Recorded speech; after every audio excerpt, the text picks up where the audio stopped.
तू ठाकुर ऊच भगवाना।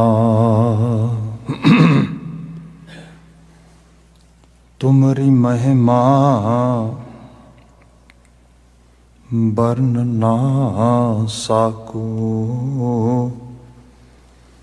तू ठाकुर ऊच भगवाना।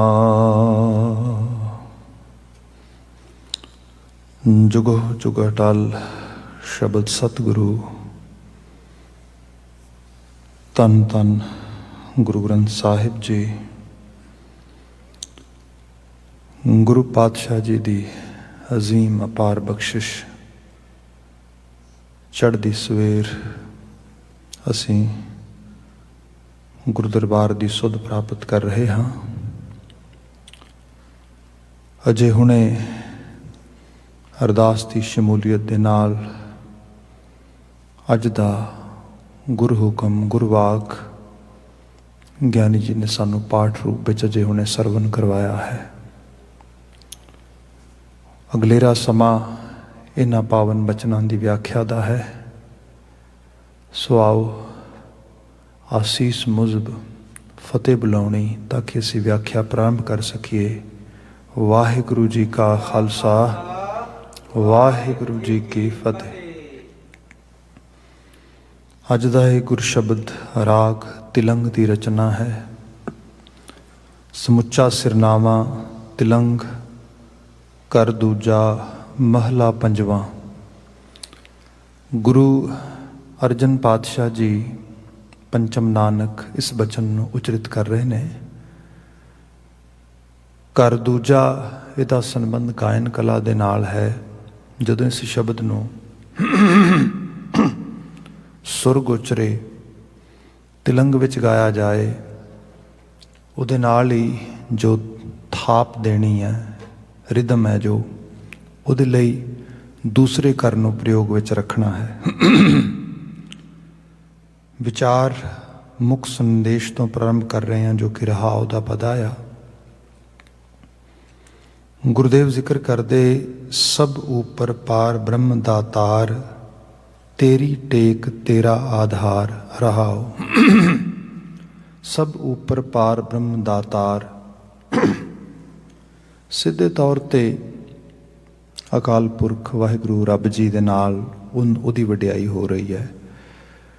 पर जिहड़ी चर्चा आ वो एक्चुअली जिस देखा जाए तो है अपने मन दे नाल है। बाणी ये कहिंदी है मनुखी मन, क्योंकि हालांकि आप मन की अवस्था सूखम आ। मन कोई सॉलिड हार्ड कोर नहीं हैगा which you can feel you can touch you can actually take picture. No, this is kind of invisible force उस रूप दे विच आ। पर कमाल इस गल दी है कि आप सूखम आ इनविजिबल आ पर इहदी सारी कशिश विजिबल वर्ल्ड विच आ। भाव जिहड़ा सथूल आ ये अपने आप नूं इहदा ही रूप समझ लैंदा आ। थोड़ी गहरी बात है। बाबा कबीर जी के शब्द नूं बयान करदा नाल असी बचन पढ़ते हैं। मम्मा मन स्यों काज है मन साधे सिद्ध होए। मन ही मन स्यों कहे कबीरा मनसा मिल्या ना कोय। एह मन शक्ति एह मन सीयो एह मन पंच तत्त को जियो। एह मन पंच तत्त को जियो। हालांकि मानने तो बाहर है पर इन्हों लगता है ये पंज तत्त ही सब कुछ ने। मन तन हंडाउंदा है तन विच रहिंदा है। तन दे ही दुनिया जिहड़ी आले दुआले है इहदे च बड़ी बुरी तरह खंचत हो जाता है। तो इतना ज़्यादा प्रभावित होंदा है कि इनू जिहड़ा मटीरियलिस्टिक जिहड़ा रूप रक्ष नक्श दिखाण वालियां चीज़ां ने इसनूं यही सब कुछ लगता है। तो इहदे विच फिर इनू लगता है कि जे मेरी आले दुआले पुछ पड़ताल आ जे माया की वध प्राप्ति है पदार्थक तौर पर मेरी बहुत ज़्यादा सांझ आ फिर ये खुश है। फिर इनू एक तरह के नाल इंटरटेन होंदा आ सारे दे नाल। गुरु साहब ने बाणी 'च बयान किया, मन नूं इह लगदा है कौन वड्डा माया वड्डिआई। इनू वड्डप्पन माया का लगता है, ये उहदे विच ही गवाचा रहिंदा है। हालांकि बाणी दसदी है हकीकत ये नहीं है, हकीकत ये है करतार वड्डा आ। इस सूखम तत्व के पिछे भी एक शक्ति पई है जिहड़ी सारे कासे नूं होंद विच लिया रही है। मन तू इन्हां पदार्थक रसां कसां वाले पासियों जे कशिश हटा के उहदे वल देखेगा तो इहदे नाल तेरा वजूद बदलेगा, तेरा रूप निखरेगा, तो उस चीज़ नूं फिर ये जिहड़ा पंचभूतक शरीर है ये भी मानेगा। यही एक्चुअल लैवल ते भगती का मुख सूत्र आ गुरु ग्रंथ साहिब दे विच। पर मुश्किल ये बन गई कि पदार्थ वड्डा लगता है, परमार्थ बारे मन नूं समझ कोई नहीं, तो इस सारी अलामत विच ही फिर मन तुरिया जाता है। मन खुशी का सोरस आ, रब की जोत आ। बाणी च इहो जिहे बचन तुसीं पढ़दे हो, मन तू जोत स्वरूप है अपना मूल पछाण। मगर ये जे असीं देखीए झात मार के आपो अपने अंदर, तो साडे सब दे मन की दुनिया दे विच चिंतावां ने, दुख आ, झोरे ने, ये सब कुछ है जिन्हों असीं कहने हैं कि सारा खुराफात, मिजरी। इहदे तो किवें बाहर निकलिया जाए, किवें इस मन नूं उस जोत, उस प्रकाश, उस जिहड़ी डिवाइन एबिलिटी है वो रियलाइज़ कराई जाए। गुरु अर्जन साहब कहिंदे इनू ये समझ आ जाए, सब ऊपर पार ब्रह्म दातार, मना घबराउना क्यों आ। सब तो उच्चा, सर्वोपरि, सर्वोच्च, श्रोमणी, जिहड़ा सब तो वड्डा आ, सब ऊपर पार ब्रह्म। कई बार भी गल हुई है, रीस पिछे तुसी बड़ी चर्चा सुनी जदों उस इंडिया दे विच मसीत ढा के मंदिर बनाने वाली गल जिहड़ी चल रही सी इन्ने सालों तो, वो पुग गई। तो उन्होंने कहा भी हुण असीं जिन्हों शिलान्यास किया गया कि नींह रख दी मंदिर दी। तो उस दिन मुल्क का आगू खड़ा हो के उत्थे जो डेमोक्रेटिक सिस्टम अज है, उन्हें बड़ा कुछ किया भी किया कि गुरु गोबिंद सिंह साहब ने भी रामायण लिखी, तुसीं सब चीज़ां पढ़ियां सुनियां आले दुआले, वो सब रूपां च गल्लां होईयां। उत्ते उस समय बड़ी चर्चा चली। एक्चुअली माफ़ी चाहांगा मैं, जो कुछ उन्होंने कहा वो उन्होंने एक लॉन्ग टर्म एजेंडे का हिस्सा आ। तो जे असी इतने इनोसेंट प्ले करते हैं कि हो आउट ऑफ द ब्लू एक दिन एवें बोल गया, इस तरह हो गया, फिर तो माफ़ी चाहांगा, फिर सानू बिल्कुल ही सोझी नहीं है। वो तो एक बड़ा वैल प्लानड एक पिछों चलिया आ रहा सारा कुछ है, तो अगे लैके जा रहे हैं। सानू ये बारे बीइंग गुरु नानक साहब की पैरोकारता करने वाले, गुरु नानक साहब के राहगीर, सानू समझ आनी चाहिए है, सच का तो पता होना चाहिए। सचियार बनना है असी, इन्ना भी बंदा इनोसेंट किवें प्ले कर सकता है भी हाँ आ किवें आउट ऑफ द ब्लू हो गया। भाई वो उन्होंने पूरे एजेंडे का हिस्सा है सारे का सारा, पिछों आ रहा तो अगे लैके जा रहे हैं सारे के रूप में। मैं एकेडैमिक साइड्स से पढ़िया उत्थे यूनीवर्सिटीज़ सारे तो आप दी असीस सदका मैनू गुरबाणी पढ़न का मौका भी बनया यूनीवर्सिटी सैटिंग्स दे विच। ते अपने हत्थां नाल, मतलब इन्हां हत्थां नाल पैन फड़ के इस तरीके नाल असीं खुद ये चीज़ां लिखते रहे हैं उत्थे कि गुरबाणी पंजवां वेद है। मैं तुहानूं दसदा इत्थे I have actually wrote with my own hands over there with my own pen. Do your students? घरां च किन्नी क समझ हुंदी, घरां च किहड़ा पता हुंदा। जो अकैडैमिकली तौर पर सैट किए गए सिलेबस उन्हां च पढ़ाया गया, पढ़ रहे लोग, पढ़ रहे इस तरीके नाल। वो तो मुड़ के जदों गुरमुखां दी संगत हुई, जिहड़े कुछ इनलाइटेड सीगे, गुरमत दी रोशन दिमाग सीगे, जदों उन्होंने गुरबाणी पढ़ाई समझाई, फिर पता लगा ओ आ की हो रहा है। सो ये चीज़ां ने कि इस लैवल ते कई बार हुंदा मेरे उत्ते एक दो सज्जन को मीडिया वाले भाई साहब तुसीं इस ते बोलो इस तरीके नाल। मैं कहा की बोलना, बाय चांस भी गल आई मैं तां करके ये तुहाडे नाल गल कीती। अदरवाइज साडे तां अपने मसले इन्ने क ने घरां थावां दे विच अपने परिवारां नूं संभालण दे, अपने आप नूं संभालण दे, साडे लई कित्थे ना ਵੱਡੇ ਮਸਲਿਆਂ 'ਚ ਉਲਝਣ ਦਾ ਟਾਈਮ ਹੈਗਾ ਆ। It's just energy wasting.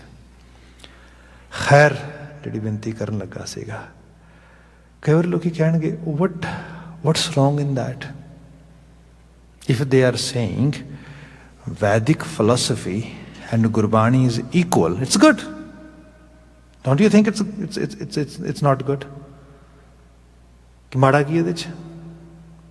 ਮਤਲਬ ਜੇ ਵੇਦਾਂ 'ਚ ਕਹਿੰਦੇ ਨੇ ਕਿ ਉਹ ਵੀ ਉਹੀ ਗੱਲ ਕਰਦੇ ਨੇ, ਬਾਣੀ ਵੀ ਉਹੀ ਗੱਲ ਕਰਦੀ, ਤੇ ਗਲਤ ਵੀ ਕੀ ਹੈ? ਠੀਕ ਨਹੀਂ ਗਾ ਭਾਈ। ਇਹਦੇ 'ਚ ਦੋ ਮੇਰੇ ਇਤਰਾਜ਼ ਨੇ। ਇੱਕ ਤਾਂ ਇਹ ਹੈ ਵੀ ਠੀਕ ਤਾਂ ਹੋਏ ਜੇ ਦੋਨਾਂ ਚੀਜ਼ਾਂ ਨੂੰ ਸਮਝ ਕੇ ਲੋਕ ਇੱਕ ਲੈਵਲ 'ਤੇ ਲਿਆ ਕੇ ਦੇਖਣ ਤੇ ਵਾਕਿਆ 'ਚ ਦੋਵਾਂ 'ਚ ਇੱਕੋ ਹੀ ਰੂਪ ਉੱਪਰੇ।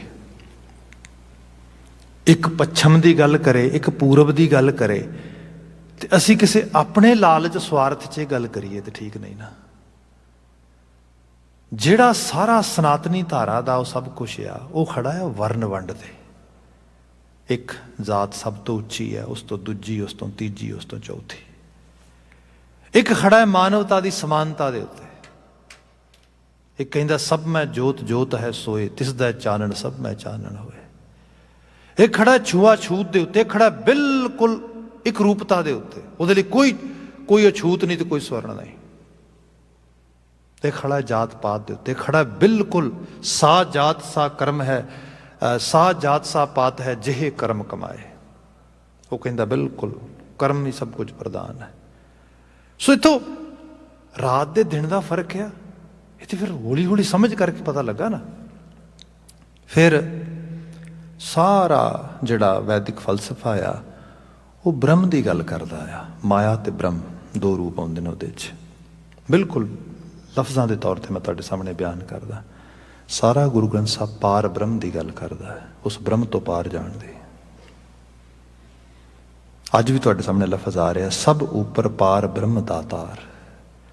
ਜਿਹੜਾ ਸਭ ਤੋਂ ਸਰਵੋਪਰੀ ਆ ਉਹ ਪਾਰ ਬ੍ਰਹਮ ਆ। ਹੁਣ ਪਾਰ ਬ੍ਰਹਮ ਦੇ ਮਾਇਨੇ ਇਹ ਨੇ, ਕੋਈ ਦੇਵਤਾ, ਕੋਈ ਇਸ਼ਟ, ਕੋਈ ਅਵਤਾਰ, ਕੋਈ ਕਿਸੇ ਕਿਸਮ ਦਾ ਆਈਡੀਅਲ ਸਾਡਾ ਬਣਾਇਆ ਹੋਇਆ ਥਾਟ ਜਿਹੜਾ ਸਾਨੂੰ ਇਸ ਰੱਬ ਦੇ ਪਸਰੇ ਹੋਏ ਸਾਰੇ ਕਾਇਨਾਤ ਵਿੱਚ ਸਰੂਪ ਤੋਂ ਤੋੜ ਦੇਵੇ ਮਤਲਬ ਸਾਨੂੰ ਨੈਰੋ ਮਾਈਂਡਡ ਬਣਾ ਦੇ। ਉਹ ਹੋਰ ਜੋ ਮਰਜ਼ੀ ਹੋਏ, ਰੱਬ ਨਹੀਂ। ਆ ਬਾਣੀ ਕਹਿ ਰਹੀ ਹੈ ਉਹ ਮਾਇਆ ਹੈ, ਉਹ ਇਲੂਜਨ ਹੈ।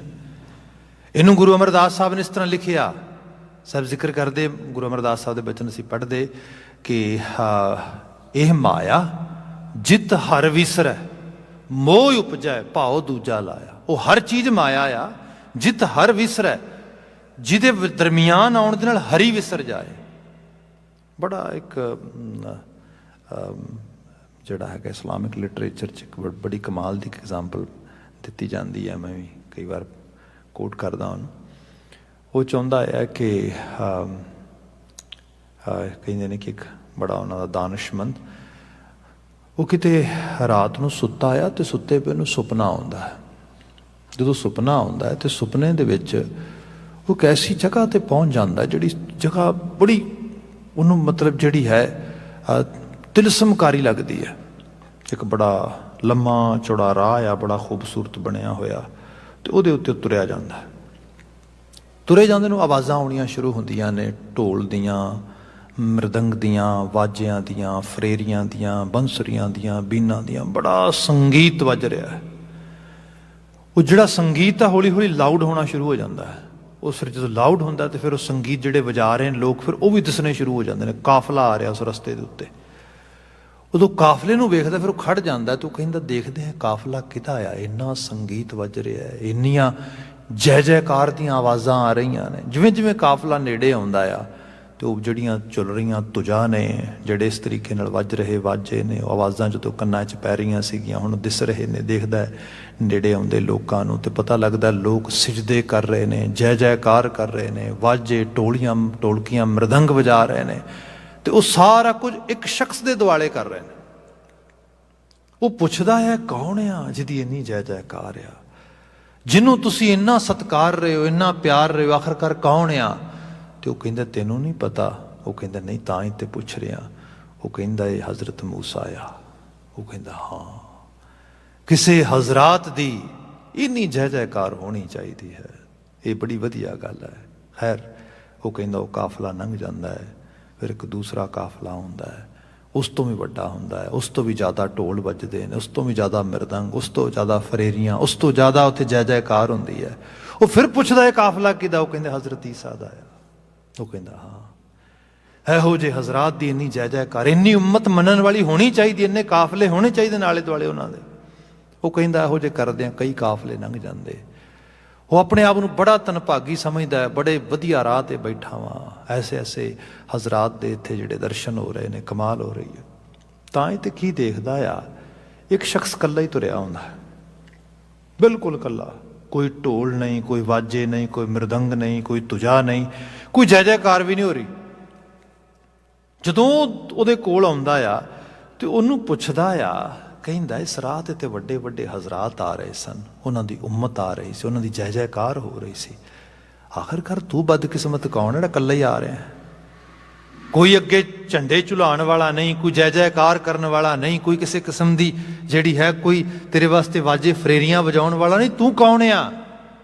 ਤੇ ਉਹ ਅੱਗੋਂ ਜਵਾਬ ਦਿੰਦਾ ਹੈ, ਕਹਿੰਦਾ ਮੈਂ ਖੁਦਾ ਵਾਂ। ਉਹ ਕਹਿੰਦਾ ਉਹਨੂੰ ਪਤਾ ਲੱਗਾ ਖੁਦਾ ਇਕੱਲਾ ਹੀ ਅਸਲ ਵਿੱਚ। ਇਹ ਜਿਹੜੇ ਉਮਤਾਂ ਦੇ ਮਜ਼ਮੇ ਨੇ, ਇਹ ਜਿਹੜੀ ਲੋਕਾਂ ਦੀ ਰੌਣਕ ਆ, ਇਹ ਬਸ ਪੈਗੰਬਰਾਂ, ਅਵਤਾਰਾਂ, ਇਹਨਾਂ ਦੇ ਦੁਆਲੇ ਤੁਰੀ ਫਿਰਦੀ ਹੈ ਸਾਰੇ ਦੀ ਸਾਰੀ। ਐਕਚੁਅਲੀ ਇੱਥੋਂ ਹੀ ਸੰਪਰਦਾਇਕਤਾ ਜਨਮ ਲੈਂਦੀ ਹੈ, ਇੱਥੋਂ ਹੀ ਧਰਮ ਇੱਕ ਕਲਟ ਦਾ ਰੂਪ ਧਾਰਨ ਕਰਦਾ ਆ, ਤੇ ਲੋਕ ਵੱਖਰੇ ਵੱਖਰੇ ਇਸ਼ਟ ਮੁਹਾਜ ਬਣਾ ਕੇ ਤੇ ਫਿਰ ਇੱਕ ਅਜੀਬ ਤਰ੍ਹਾਂ ਦੀ ਹਾਲਤ ਬਣਾ ਲੈਂਦੇ। ਇਹ ਗੁਰੂ ਸਾਹਿਬ ਨੇ ਵਾਰ-ਵਾਰ ਬਾਣੀ 'ਚ ਬਿਆਨ ਕੀਤਾ। ਗੁਰੂ ਪਾਤਸ਼ਾਹ ਭਗਤ ਸਾਹਿਬਾਨ ਉਹਨਾਂ ਕਿਹਾ, ਜੇ ਜੁੜਨਾ ਆ ਤੇ ਪਾਰ ਬ੍ਰਹਮ ਨਾਲ ਜੁੜੋ। ਸਾਡਾ ਤੇ ਤੁਸੀਂ ਗ੍ਰੀਟਿੰਗਸ ਦੇਖੋ, ਸਾਨੂੰ ਉਮਤ ਦੇ ਰੂਪ ਵਿੱਚ ਖਾਲਸਾ ਕਿਹਾ ਗਿਆ, ਖਾਲਿਸ।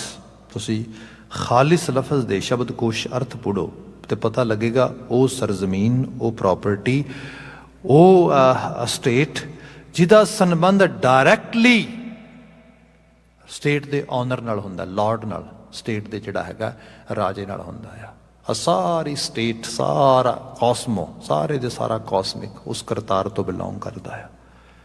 ਜਿਹੜਾ ਡਾਇਰੈਕਟਲੀ ਉਹਦੇ ਨਾਲ ਜੁੜ ਗਿਆ, ਖਾਲਿਸ ਹੋ ਗਿਆ। ਇਹ ਅਰਥ ਬਣਦੇ ਨੇ ਇਹਦੇ 'ਚ। ਤੇ ਸਾਡੇ ਗ੍ਰੀਟਿੰਗਸ ਇਹ ਨੇ, ਵਾਹਿਗੁਰੂ ਜੀ ਕਾ Khalsa. Khalsa belong directly from almighty Akal Purakh ji. ਇਹਦੀ ਸੰਬੰਧਕਾਰੀ ਇਹ ਹੈ। ਸਾਨੂੰ ਇਹ ਵੀ ਕਿਹਾ ਗਿਆ, ਜਦੋਂ ਅਸੀਂ ਕਹਿੰਦੇ ਹਾਂ ਵਾਹਿਗੁਰੂ, ਵਾਹਿਗੁਰੂ ਦਾ ਮਾਇਨਾ ਵੀ ਇਹੋ ਹੀ ਹੈ। ਸੋ ਸਤਿਗੁਰੂ ਵਾਹ ਵਾਹ ਜਿਨ੍ਹਾਂ ਹਰਸਿਓ ਜੋੜਿਆ, ਉਹ ਸਤਿਗੁਰੂ ਨੂੰ ਅਸੀਂ ਵਾਹ ਵਾਹ ਕਰਦੇ ਹਾਂ, ਉਹਨੂੰ ਅਸੀਂ ਸਦਕੇ ਜਾਂਦੇ ਹਾਂ, ਕੁਰਬਾਨ ਜਾਂਦੇ, ਜਿਹਨੇ ਹਰੀ ਨਾਲ ਜੋੜਤਾ, ਜਿਹਨੇ ਆਪਣੇ ਆਪ ਨੂੰ ਵਿੱਚ ਇਲੂਜਨ ਨਹੀਂ ਰੱਖਿਆ, ਆਪਣੇ ਆਪ ਨੂੰ ਵੀ ਰੱਖਿਆ। ਦਰਗਾਹ ਕਾ ਬਾਸੀਟ, ਸਿੱਧਾ ਬਾਸੀਟ ਬਣ ਗਿਆ, ਵਿਚੋਲਾ ਬਣ ਗਿਆ, ਸਾਨੂੰ ਉਹਦੀ ਦਰਗਾਹ ਤੱਕ ਜੋੜਨ ਵਾਲਾ। ਇਹ ਹੈ ਗੁਰੂ ਗ੍ਰੰਥ ਸਾਹਿਬ। ਗੁਰੂ ਗ੍ਰੰਥ ਸਾਹਿਬ ਦੀ ਸਾਰੀ ਬਾਣੀ ਜਿਹੜੀ ਹੈ ਤੁਹਾਨੂੰ ਡਾਇਰੈਕਟਲੀ ਉਸ ਸੱਚ ਨਾਲ ਜੋੜਦੀ, ਜਿਹੜਾ ਅਸਲ ਰੂਪ ਹੈ ਸਾਡਾ ਸਾਰਿਆਂ ਦਾ। ਤੁਹਾਨੂੰ ਕਿਸੇ ਖਾਸ ਸੰਪਰਦਾਈ ਮਾਹੌਲ 'ਚ ਨਹੀਂ ਲੈ ਕੇ ਜਾਂਦੀ, ਤੁਹਾਨੂੰ ਕਿਸੇ ਖਾਸ ਅਵਤਾਰਵਾਦੀ ਪੂਜਾ 'ਚ ਨਹੀਂ ਲਾਉਂਦੀ। ਇਹ ਸਭ ਤੋਂ ਵੱਡਾ ਇਹਦਾ ਸਭ ਤੋਂ ਜਿਹੜਾ ਹੈਗਾ ਸੰਦੇਸ਼। ਇਸ ਕਰਕੇ ਰੱਬ ਜੀ ਨੂੰ ਪਾਰ ਬ੍ਰਹਮ ਕਿਹਾ ਗਿਆ। ਇਹ ਤੁਸੀਂ ਇਲੂਜਨ 'ਚ ਨਹੀਂ ਪੈਣਾ, ਤੁਸੀਂ ਇਸ ਤੋਂ ਪਾਰ ਹੋ ਜਾਣਾ, ਤੁਸੀਂ ਉਹਦੇ ਤੱਕ ਪਹੁੰਚਣਾ ਜਿਹੜੀ ਅਸਲ ਸ਼ਕਤੀ, ਅਸਲ ਹਸਤੀ ਉਸ ਰੂਪ ਦੇ ਵਿੱਚ। ਗੁਰੂ ਅਰਜਨ ਸਾਹਿਬ ਇੱਥੇ ਜ਼ਿਕਰ ਕਰਦੇ ਨੇ, ਸਭ ਉੱਪਰ ਪਾਰ ਬ੍ਰਹਮ ਦਾਤਾਰ, ਸਰਵੋਪਰੀ ਸ਼੍ਰੋਮਣੀ, ਜਿਹੜਾ ਸਭ ਤੋਂ ਸੁਪੀਰੀਅਰ ਹੈ ਉਹ ਆਪ ਹੀ ਹੈ। ਉਸ ਜੋਤ, ਉਸ ਪ੍ਰਕਾਸ਼ਨਾ ਦੀ ਗੱਲ ਹੋ ਰਹੀ ਹੈ। ਇੱਥੇ ਮਨ ਨੂੰ ਸਮਝਾਇਆ ਜਾ ਰਿਹਾ, ਤੇਰੀ ਟੇਕ ਤੇਰਾ ਆਧਾਰ, ਤੇਰੀ ਟੇਕ ਤੇਰਾ ਆਧਾਰ, ਤੂੰ ਹੀ ਮੇਰੀ ਸਪੋਰਟ ਆ ਤੇ ਤੂੰ ਹੀ ਅਸਲ ਦੇ ਵਿੱਚ ਮੇਰਾ ਬੇਸ, ਮੇਰਾ ਆਧਾਰ ਆ। ਹੁਣ ਇਹ ਸਪੋਰਟ ਤੇ ਬੇਸ ਦਾ ਮਾਇਨਾ ਜਾਣੋ। ਮਨ ਸਾਡਾ ਆਲੇ ਦੁਆਲੇ ਤੋਂ ਸਪੋਰਟ ਲੱਭਦਾ ਆ। ਬੱਚਾ ਆ, ਮਨ ਤੇ ਪੂਰਾ ਆ, ਉਹਦੇ ਵਿੱਚ ਤਨ ਛੋਟਾ ਆ, ਉਹਦੇ ਮਨ ਦੀ ਦੁਨੀਆ 'ਚ ਵਲਵਲੇ ਵੀ ਚੱਲਦੇ ਨੇ, ਖਿਆਲ ਵੀ ਚੱਲਦੇ ਨੇ, ਸਭ ਚੀਜ਼ਾਂ ਚੱਲਦੀਆਂ ਨੇ। ਅੱਜ ਤੇ ਹੁਣ ਵਿਮਨ ਰਾਈਟਸ ਦੀ, ਚਾਈਲਡ ਰਾਈਟਸ ਦੀ ਇੱਥੇ ਬੜੀ ਗੱਲ ਹੋ ਰਹੀ ਹੈ ਤੇ ਹੁਣੇ ਮੰਨਿਆ ਜਾ ਰਿਹਾ ਸਪਿਰਿਚੁਅਲ ਸਾਈਡ ਤੋਂ ਸਾਨੂੰ, ਅਸੀਂ ਖੁਦ ਇਹਨਾਂ ਪ੍ਰੋਗਰਾਮਾਂ 'ਚ ਪਾਰਟੀਸਪੇਟ ਕਰਦੇ ਹਾਂ ਕਿ ਕਿਸੇ ਦੇ ਬਾਇਓਲੋਜੀਕਲ ਸਟਰਕਚਰ ਛੋਟਾ ਹੋ ਸਕਦਾ, ਪਰ as a being, as a soul ਉਹ ਤੇ ਪੂਰਾ ਹੀ ਹੈ ਨਾ। ਮਤਲਬ ਆਤਮਾ ਤੇ ਪੂਰੀ ਹੀ ਨਾ ਉਹਦੇ 'ਚ, ਭਾਵੇਂ ਬੱਚਾ ਛੋਟਾ ਜਿਹਾ। ਹੁਣ ਇਹ ਤੁਸੀਂ ਕਈ ਲੈਵਲ 'ਤੇ ਦੇਖੋਗੇ ਮਸਲੇ ਕਈ ਵਾਰ ਹੁੰਦੇ ਨੇ, ਅਸੀਂ ਆਮ ਕਰਕੇ ਸੋਚ ਲੈਂਦੇ ਬੱਚਾ ਆਇਆ ਨੂੰ ਕੁਛ ਨਹੀਂ ਪਤਾ ਹੈ ਤੇ ਛੋਟਾ ਆ, ਅਸੀਂ ਇਗਨੋਰ ਕਰ ਦਿੰਦੇ ਹਾਂ, ਅਸੀਂ ਉਹਨੂੰ ਜਿਹੜਾ ਆ ਅਟੈਂਸ਼ਨ ਪੇ ਨਹੀਂ ਕਰਦੇ ਪ੍ਰੋਪਰਲੀ। ਹਾਲਾਂਕਿ ਮੈਂ ਤੇ ਡਿਊਰਿੰਗ ਜਦੋਂ ਪੇਰੈਂਟਿੰਗ ਰੋਲ 'ਚ ਆਏ ਤਾਂ ਉਦੋਂ ਪਤਾ ਲੱਗਾ ਵੀ ਇਹ ਤਾਂ ਬੜੀ ਹਾਰਡ ਜੋਬ ਆ ਭਾਈ, ਇਹ ਤਾਂ ਆਮ ਜੋਬ ਨਹੀਂ ਹੈਗੀ। ਸਭ ਤੋਂ ਔਖੀ ਜੋਬ ਪੇਰੈਂਟਿੰਗ ਹੈਗੀ ਧਰਤੀ ਦੇ ਉੱਤੇ।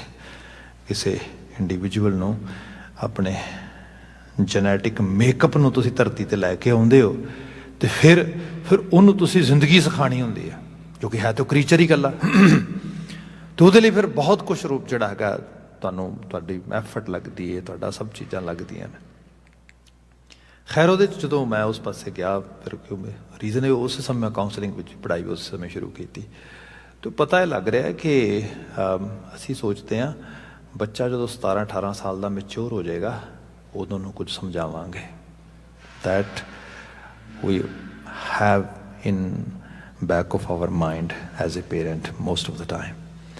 ਬਟ ਐਗਜ਼ੈਕਟਲੀ ਜਿਹੜਾ ਸਾਡਾ ਡਾਟਾ ਆ ਸਾਇੰਟੀਫਿਕਲੀ ਉਹ ਕਹਿੰਦਾ no that's not right thing.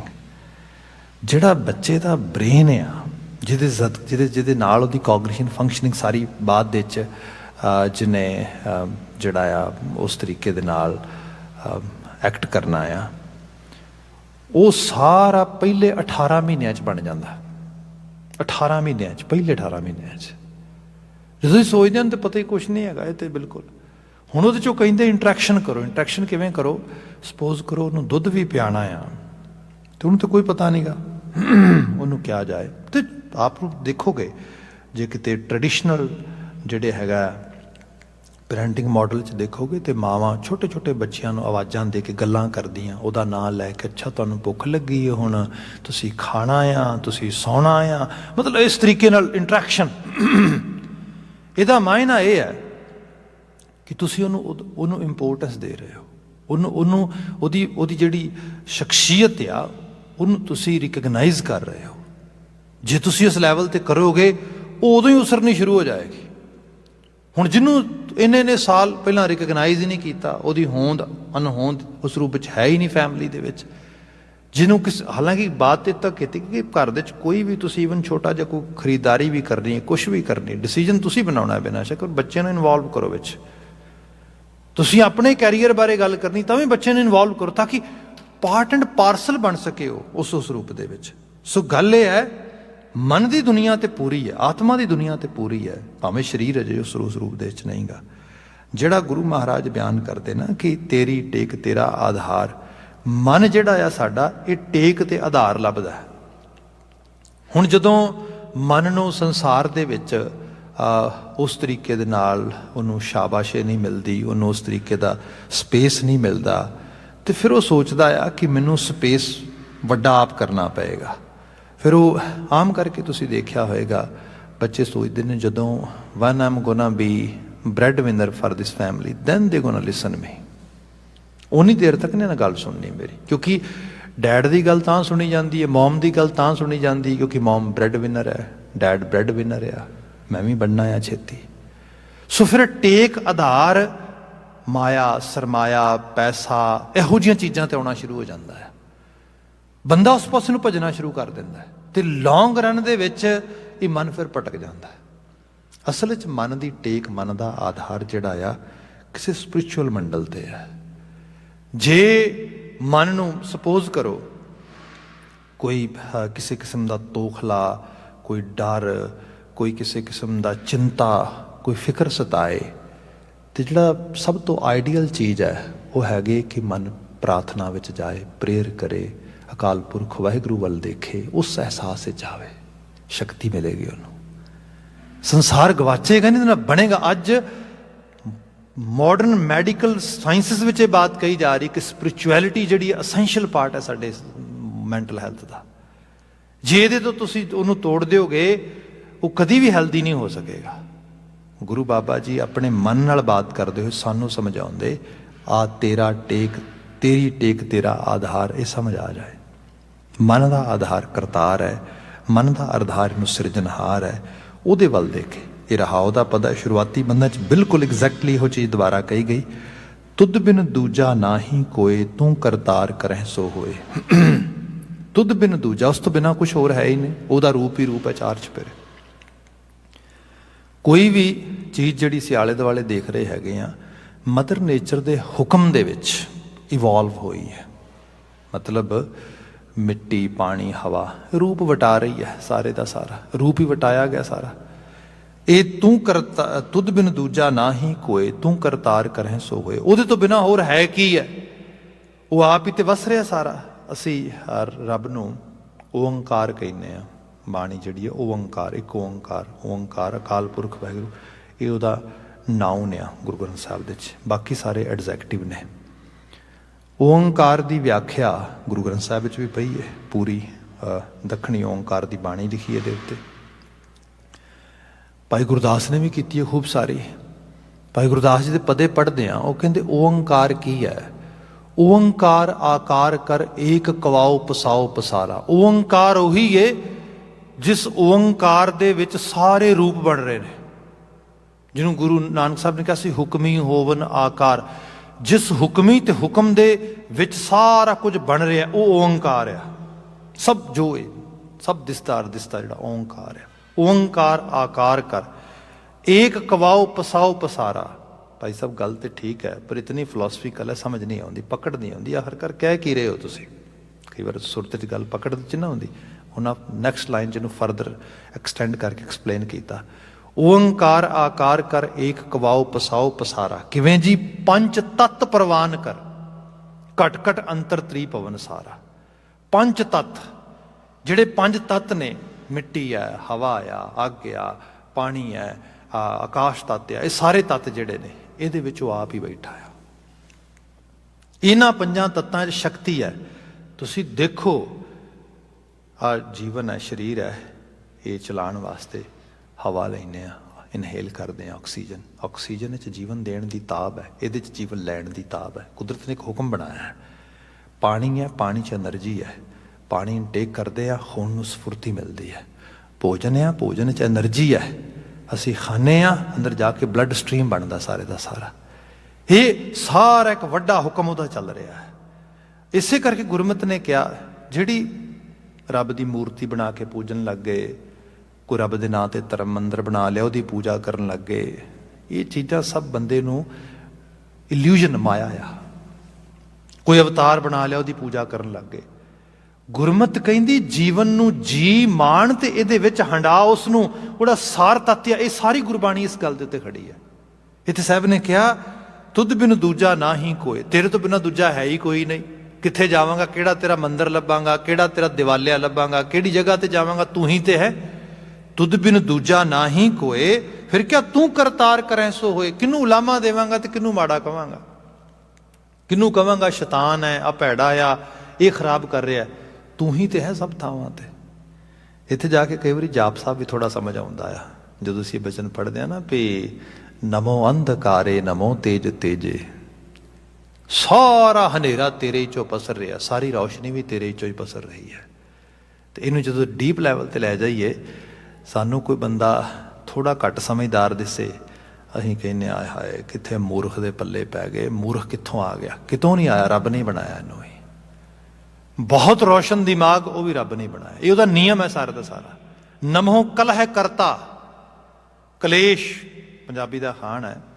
ਕਲਾ ਕਲੰਦਰ ਵਸੇ, ਘੜਿਓਂ ਪਾਣੀ ਚੁੱਲ੍ਹਿਓਂ ਅੱਗ ਨਸੇ। ਆਮ ਕਰਕੇ ਅਸੀਂ ਕਹਿੰਦੇ ਇਸ ਤਰੀਕੇ ਦੇ ਨਾਲ ਵੀ ਕਲਾ ਕਲੇਸ਼ ਨਹੀਂ ਚੰਗਾ ਹੁੰਦਾ। ਗੁਰੂ ਬਾਬਾ ਜੀ ਕਹਿੰਦੇ ਕਲੇਸ਼ ਵੀ ਤੇ ਉਹੀ ਪੈਦਾ ਕਰ ਰਿਹਾ, ਹੋਰ ਕੌਣ ਕਰ ਰਿਹਾ? ਉਹੀ ਤੇ ਰੂਪ ਆ। ਇਹਦਾ ਮਾਇਨਾ ਇਹ ਹੈ ਕਿ ਡੀਪ ਲੈਵਲ ਤੇ ਦੇਖੋਗੇ, ਉਹਦੇ ਹੁਕਮ ਵਿੱਚ ਹੀ ਸਭ ਕੁਝ ਹੋ ਰਿਹਾ ਹੈ। ਸਭ ਜ਼ਿਕਰ ਕਰਦੇ ਤੂੰ ਕਰਤਾਰ ਕਰਹਿ ਸੋ ਹੋਏ, ਫਿਰ ਕਿਆ ਤੇਰਾ ਜ਼ੋਰ ਤੇਰੀ ਮਨ ਟੇਕ। ਤੇਰੇ ਤੋਂ ਬਿਨਾਂ ਕਿਸੇ ਤੇ ਕੋਈ ਜ਼ੋਰ ਨਹੀਂ ਹੈਗਾ। ਸਾਡੀ ਮਨੁੱਖਾਂ ਦੀ ਦੁਨੀਆ ਦੇ ਵਿੱਚ ਇਹ ਵੀ ਇੱਕ ਨਿਜ਼ਾਮ ਕੁਦਰਤ ਦੇ ਵਿੱਚ ਹੀ ਇਹ ਪੋਸੀਬਿਲਿਟੀ ਪਾਈ ਹੈ ਰੱਬ ਨੇ। ਸਾਡੇ ਮਨੁੱਖਾਂ 'ਚ ਤੁਹਾਨੂੰ ਲਟੇਰੇ ਮਿਲਣਗੇ ਧਰਮ ਦੇ ਵਿੱਚ। ਲਟੇਰੇ ਐਵੇਂ ਮਿਲਣਗੇ ਕਿ ਕਿਸੇ ਨੂੰ ਤਵੀਤਾਂ ਦੇ ਨਾਂ 'ਤੇ, ਧਾਗਿਆਂ ਦੇ ਨਾਂ 'ਤੇ, ਵੱਖਰੇ ਵੱਖਰੇ ਪਖੰਡ ਆਡੰਬਰ ਦੇ ਨਾਂ 'ਤੇ ਲੁੱਟ ਜਿਹੜਾ ਹੈਗਾ ਲੁੱਟ ਖਸੁੱਟ ਹੋ ਰਹੀ। ਕਿਸੇ ਦਾ ਕੋਈ ਘਰ ਦਾ ਮਸਲਾ ਆ, ਝਗੜਾ ਆ, ਕੁਛ ਆ, ਸਾਡੇ ਕੋਲ ਆ ਜਾਓ, ਅਸੀਂ ਠੀਕ ਕਰ ਦਿਆਂਗੇ, ਅਸੀਂ ਇਸ ਤਰ੍ਹਾਂ ਕਰ ਦਿਆਂਗੇ। ਸਭ ਨੇ ਕਿਹਾ ਉਹਦੇ ਉੱਤੇ ਕਿਸੇ ਦਾ ਜ਼ੋਰ ਨਹੀਂ ਗਾ। ਉਹ ਆਪ ਆਪਣੇ ਹੁਕਮ ਦਾ ਆਪ ਮਾਲਕ ਆ। ਤੇ ਜਿਹੜੀ ਅਨਸਰਟਨਟੀ ਹੈ, ਅੱਜ ਇੱਥੇ ਹੈ ਚੀਜ਼, ਕੱਲ ਨੂੰ ਇੱਥੇ ਵੀ ਆ ਸਕਦੀ ਹੈ, ਇੱਥੇ ਵੀ ਜਾ ਸਕਦੀ ਹੈ। ਇਹ ਮਦਰ ਨੇਚਰ ਦਾ ਲਾ ਆ। ਚਲੋ ਮੈਂ ਤੁਸੀਂ ਤੇ ਮੰਨ ਲਵਾਂਗੇ ਕਿਸੇ ਦੀ ਗੱਲ ਵੀ ਕੋਈ ਤਵੀਤਾ ਕਾ ਕਰਦੇ, ਕੋਈ ਕਿਸੇ ਕਿਸਮ ਦੇ ਨਾਲ ਚੀਜ਼ ਹੋਣੀ ਨੂੰ ਅਨਹੋਣੀ ਕਰਦੇ, ਅਨਹੋਣੀ ਨੂੰ ਹੋਣੀ ਕਰਦੇ, ਮਤਲਬ ਇਸ ਕਿਸਮ ਦੇ ਨਾਲ ਜਿਵੇਂ ਅਸੀਂ ਸੋਚਦੇ ਹਾਂ। ਪਰ ਭਗਤ ਫਰੀਦ ਜੀ ਤੇ ਨਹੀਂ ਮੰਨਦੇ, ਗੁਰੂ ਨਾਨਕ ਸਾਹਿਬ ਤੇ ਨਹੀਂ ਮੰਨਦੇ। ਅਸੀਂ ਬਚਨ ਪੜ੍ਹਦੇ, ਆਪਨੇ ਕਿੰਨੀ ਵਾਰੀ ਬਚਨ ਪੜ੍ਹਿਆ ਹੋਣਾ, ਫਰੀਦਾ ਦਰਿਆਵੇ ਕੰਨੇ ਬਗੁਲਾ ਬੈਠਾ ਕੇਲ ਕਰੇ, ਕੇਲ ਕਰੇਂਦੇ ਹੰਝ ਨੂੰ ਅਚਿੰਤੇ ਬਾਜ ਪਏ, ਬਾਜ ਪਏ ਤਿਸ ਰੱਬ ਕੇ। ਇਹ ਕਿਸੇ ਹੋਰ ਦੇ ਨਹੀਂ, ਉਸ ਰੱਬ ਦੇ ਨੇ।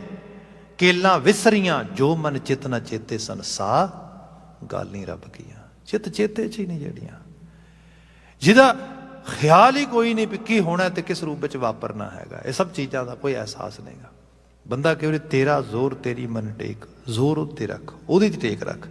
ਉਹੀ ਕਰਨ ਕਰਾਉਣ ਵਾਲਾ ਆ, ਉਹਦਾ ਹੀ ਸਭ ਨਿਜ਼ਾਮ, ਸਭ ਹੁਕਮ ਉਸ ਰੂਪ ਵਿੱਚ ਵਰਤ ਰਿਹਾ ਹੈਗਾ। ਉਹਦੀ ਬਾਤ ਕੀਤੀ ਹੈ। ਸਦਾ ਸਦਾ ਜਪ ਨਾਨਕ ਏਕ ਹੈ, ਨਾਨਕ ਸਦਾ ਤੋਂ ਸਦਾ ਲੈ ਕੇ ਉਸ ਇੱਕ ਨੂੰ ਜਪ, ਉਹਦੀ ਆਰਾਧਨਾ ਕਰ, ਉਹਦਾ ਸਿਮਰਨ ਕਰ, ਉਹਦੇ ਨਾਲ ਆਪਣੇ ਆਪ ਨੂੰ ਜੋੜੇ। ਮਨ ਨੂੰ ਸਮਝਾਉਂਦੇ ਸਾਨੂੰ ਬਾਤ ਦੱਸੀ। ਅਗਲਾ ਬਚਨ ਲੈ ਲਈਏ, ਹੈ ਤੂੰ ਹੋਵਨਹਾਰ। ਬਾਕੀ ਇਹ ਹੈ ਕਿ ਕਿਹਾ ਗਿਆ ਕਿ ਰੱਬ ਅੱਜ ਜਿਵੇਂ ਜਿਵੇਂ ਚੀਜ਼ਾਂ ਰੈਸ਼ਨਲਾਈਜ਼ ਹੋਈਆਂ ਨੇ, ਰੈਸ਼ਨਲਾਈਜ਼ ਮੀਨ ਤਾਰਕਿਕ ਦਲੀਲ ਵਧੀ ਹੈ, ਤਰਕ ਵਧਿਆ ਆ, ਇਹਦਾ ਬੈਨੀਫਿਟ ਵੀ ਹੋਇਆ, ਪਰ ਇਹਦੇ ਨਾਲ ਬਹੁਤ ਸਾਰੀਆਂ ਚੀਜ਼ਾਂ 'ਚ ਨੁਕਸਾਨ ਵੀ ਹੋਇਆ। ਜਿਵੇਂ ਸਪੋਜ਼ ਕਰੋ ਅੱਜ ਤੁਸੀਂ ਸੋਸ਼ਲ ਮੀਡੀਆ ਨੂੰ ਬੜਾ ਵੇਖਦੇ ਹੋ, ਚਾਰ ਚੁਫੇਰੇ। ਸੋਸ਼ਲ ਮੀਡੀਆ ਜਦੋਂ ਆਇਆ ਸੀਗਾ ਤਾਂ ਲੋਕਾਂ ਕਿਹਾ ਕਿ ਅਟੋਨਮੀ ਅਰਨ ਹੋ ਗਈ, ਆਜ਼ਾਦੀ ਮਿਲ ਗਈ, ਆਜ਼ਾਦੀ ਮਿਲ ਗਈ। ਕੱਲ੍ਹ ਤੱਕ ਮੀਡੀਆ ਇਹ ਸੀਗਾ ਕਿ ਜਿਸ ਚੀਜ਼ ਨੂੰ ਪ੍ਰਚਾਰਨਾ ਆ, ਦੱਸਣਾ ਆ, ਉਹਨਾਂ ਦੀ ਮਰਜ਼ੀ ਸੀ ਅਤੇ ਉਹਨਾਂ ਦੇ ਆਪਣੇ ਬਿਜ਼ਨਸ ਇੰਟਰਸਟ ਸੀਗੇ। ਕਿਉਂਕਿ ਉਹ ਕੁਝ ਲੋਕਾਂ ਨੇ ਪੈਸਾ ਇਨਵੈਸਟ ਕਰਕੇ TV ਚੈਨਲ ਬਣਾਇਆ, ਪੈਸਾ ਇਨਵੈਸਟ ਕਰਕੇ ਨਿਊਜ਼ਪੇਪਰ ਚਲਾਇਆ ਆ। ਉਹ ਆਪਣੇ ਇੰਟਰਸਟ ਨੂੰ ਥੋੜ੍ਹਾ ਕਿਸੇ ਤਰੀਕੇ ਦੇ ਨਾਲ ਕੰਪਰੋਮਾਈਜ਼ ਕਰਨਗੇ। They gonna promote their own interests.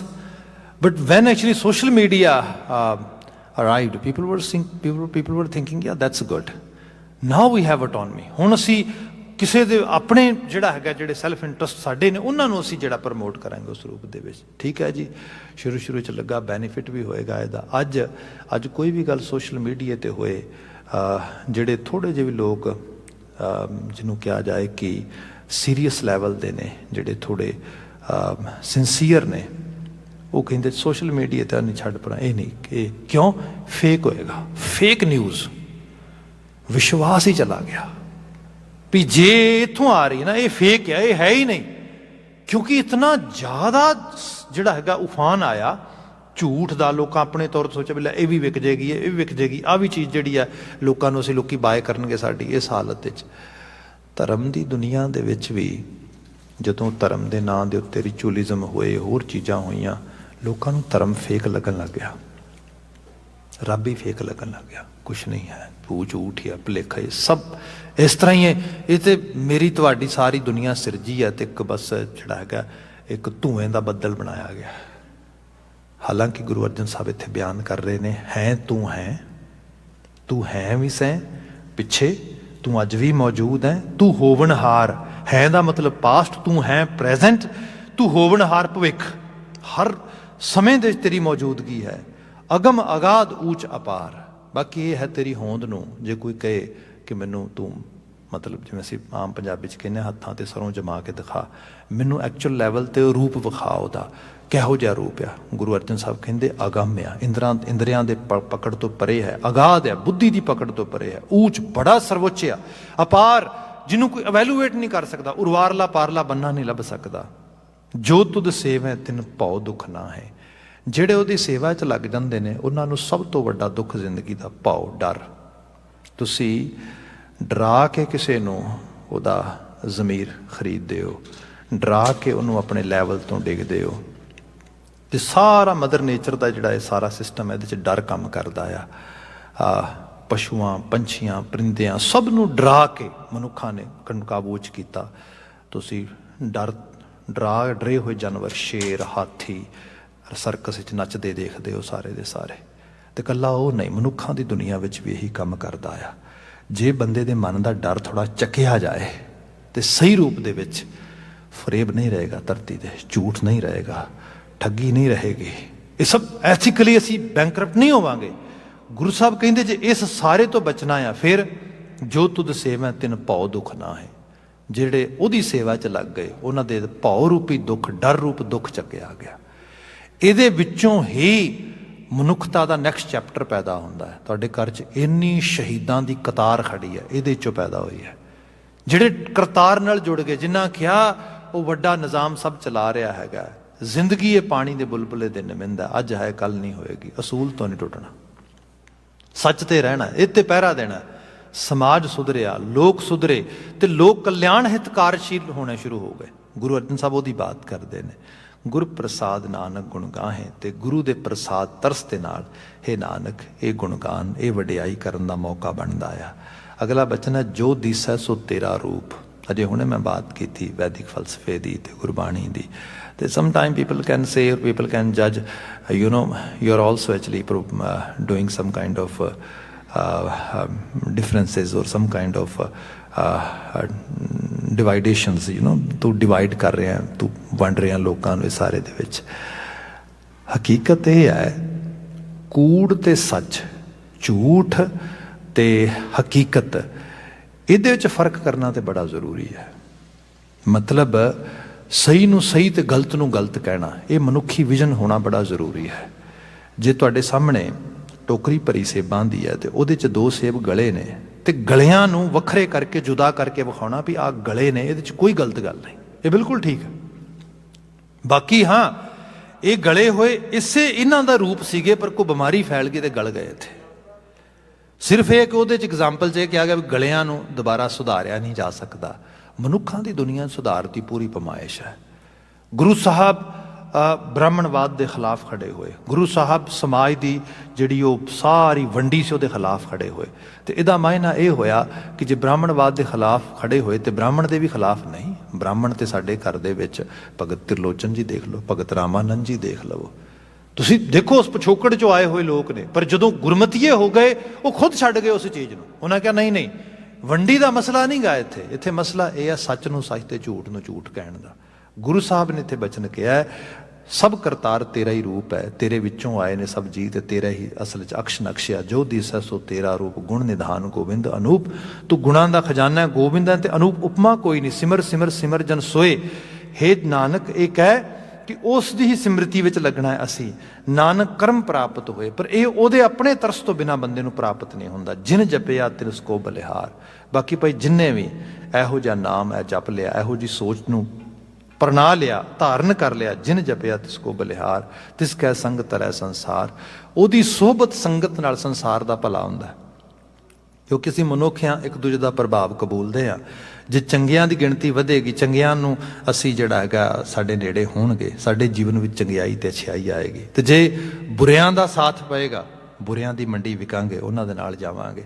ਇੱਥੇ ਸਾਹਿਬ ਕਹਿੰਦੇ ਜਿਨ੍ਹਾਂ ਨੇ ਤੇਰਾ ਨਾਮ ਜਪਿਆ ਮੈਂ ਉਹਨਾਂ ਤੋਂ ਬਲਿਹਾਰ ਜਾਣਾ, ਕਿ ਉਹ ਤਿਸ ਕੈ ਸੰਗ ਤਰੈ ਸੰਸਾਰ। ਕਹੋ ਨਾਨਕ ਪ੍ਰਭ ਲੂਚਾ ਪੂਰ ਹੈ। ਨਾਨਕ ਹੈ ਪ੍ਰਭੂ ਅਕਾਲ ਪੁਰਖ ਵਾਹਿਗੁਰੂ ਸਾਡਾ ਦੁਸ਼ਮਣ ਨਹੀਂ, ਸਾਡੇ ਮਨ ਦੀਆਂ ਇੱਛਾਵਾਂ ਦੀ ਪੂਰਤੀ ਕਰਨ ਵਾਲਾ ਹੈ। ਮਨਾ ਤੇਰੀਆਂ ਲੋਚਾਂ, ਤੇਰੀਆਂ ਅਸਲ ਰੂਪ ਜਿਹੜੀਆਂ ਤੇਰੀਆਂ ਖਾਸ਼ਾਂ ਨੇ ਉਹਨਾਂ ਦੀ ਸੰਪੂਰਨਤਾ ਕਰਨ ਵਾਲਾ ਹੈ। ਕਹੋ ਨਾਨਕ ਪ੍ਰਭ ਲੋਚਾ ਪੂਰ, ਸੰਤ ਜਨਾਂ ਕੀ ਬਾਂਝੋਂ ਤੂਰ। ਜਿਹੜੇ ਤੇਰੇ ਸੰਤ ਜਨ ਨੇ ਮੈਂ ਉਹਨਾਂ ਦੇ ਚਰਨ ਧੂੜ ਹਾਂ, ਮੈਂ ਉਹਨਾਂ ਦੀ ਚਰਨ ਵੰਦਨਾ ਕਰਦਾ। ਮੈਂ ਆਪਣੇ ਆਪ ਨੂੰ ਉਹਨਾਂ ਦੇ ਚਰਨੀ ਲਾਉਣ ਵਾਸਤੇ ਅਰਦਾਸ ਕਰਦਾ ਹਾਂ। ਸਾਹਿਬ ਰਹਿਮਤ ਕਰਨ, ਇਹਨਾਂ ਆਲਮੀ ਵਾਕਿਆਂ 'ਚੋਂ ਚੰਗੇਰੀ ਪ੍ਰੇਰਣਾ ਮਿਲੇ, ਅਸੀਂ ਗੁਰਮਤੀਏ ਹੋ ਸਕੀਏ। ਇੰਨੀਆਂ ਕੁ ਬੇਨਤੀਆਂ ਨਾਲ ਖਿਮਾ ਭੁੱਲਾਂ ਗਲਤੀਆਂ ਨਾ ਚਤਾਰਿਓ ਜੇ। ਸਭ ਪ੍ਰੇਮ ਕਹਿ ਦੇਣਾ ਜੀ। ਵਾਹਿਗੁਰੂ ਜੀ ਕਾ ਖਾਲਸਾ, ਵਾਹਿਗੁਰੂ ਜੀ ਕੀ ਫਤਿਹ।